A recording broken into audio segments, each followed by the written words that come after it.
All right, 2 Kings chapter 13. Let's call this one They Did Not Depart. It's complicated. Why? Because in this chapter, even though we're going to pretty much exclusively talk about the kings of Israel who consistently are described as not departing from the sins of Jeroboam, which caused the entire nation of Israel to sin, it's going to be kind of complicated as to what God's attitude towards at least one of these kings is going to be, where we are going to see Jehu's son Jehoahaz take over from him. And the word is quickly going to tell us that he did not depart from the sins of Jeroboam, simply carrying Israel further down an unhealthy path. But God is going to have mercy on them because he, at this point, is not ready to get rid of Israel entirely as a nation. So even though they are consistently getting in their own way, he is going to put the brakes on their complete destruction. And so Jehoahaz is going to get to live out a relatively shortened reign of 17 years and pass the baton on to his son, Joash, of the same name of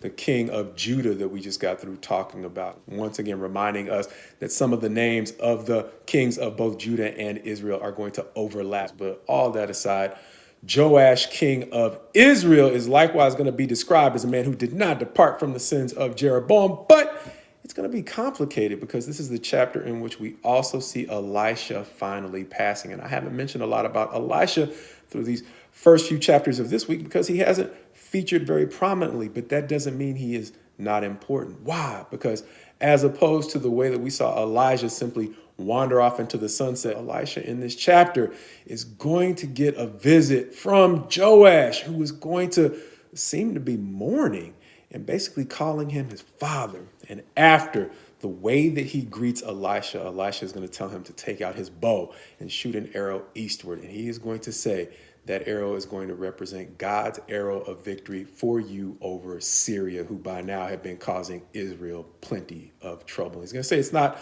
just that. He's going to say, take out some arrows, strike the ground with them. And he's going to strike the ground 3 times. And the man of God is going to get angry at him and tell him, you should have struck the ground more than that, because having struck the ground 3 times, that represents the fact that you were going to strike the Syrians down 3 times. But if you would have struck it more, you would have made a complete end of them. And by the end of the chapter, it's one of those Twilight Zone moments where we don't have to wait very long for us to get a chance to see Joash actually make good on that prophecy and 3 times strike down the Syrians, taking back some of the territory that Israel had lost during the times that the Syrians had presented a huge problem for them. And so understand this, one of the reasons why we say it's complicated is even though both of these kings, Jehoahaz and Joash, consistently were described as not departing from all of the habits that simply led Israel further down a path of failure, understand how the respect that Joash gave to Elisha ended up paying off. And it doesn't say it was necessarily the cause of it, but understand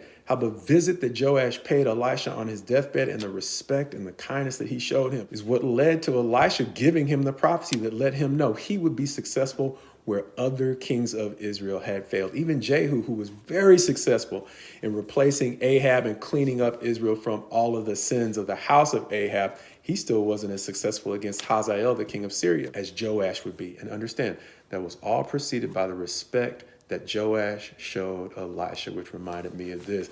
As an older guy, I love the times when I see the younger folks, no matter what kind of life they're engaged in, whether they go to church every Sunday or not, they respect the fact that I'm an older guy and I'm probably not engaged in all the stuff that they are.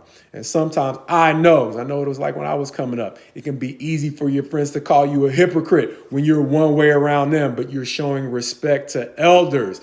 But understand, there's a difference between being fake and just being kind. Look at it this way. Would you offer a beer to somebody who you know is in recovery from alcoholism? You might, but that's not showing them the respect and the love that their recovery deserves. And so likewise, out in society, there is nothing wrong with saying, I've chosen to live my life this way, but I respect the fact that you've gone a different route, and I want to encourage you to be the best that you can. Because far from hypocrisy, God willing, I want the same thing for myself. No matter how I'm living the day, if I believe in God, why not hope that he will get me to a place where I'm living better than I'm living today? And if that's the kind of help we want from God, then there's nothing wrong with showing respect to people who are trying to get God to help them progress the same way.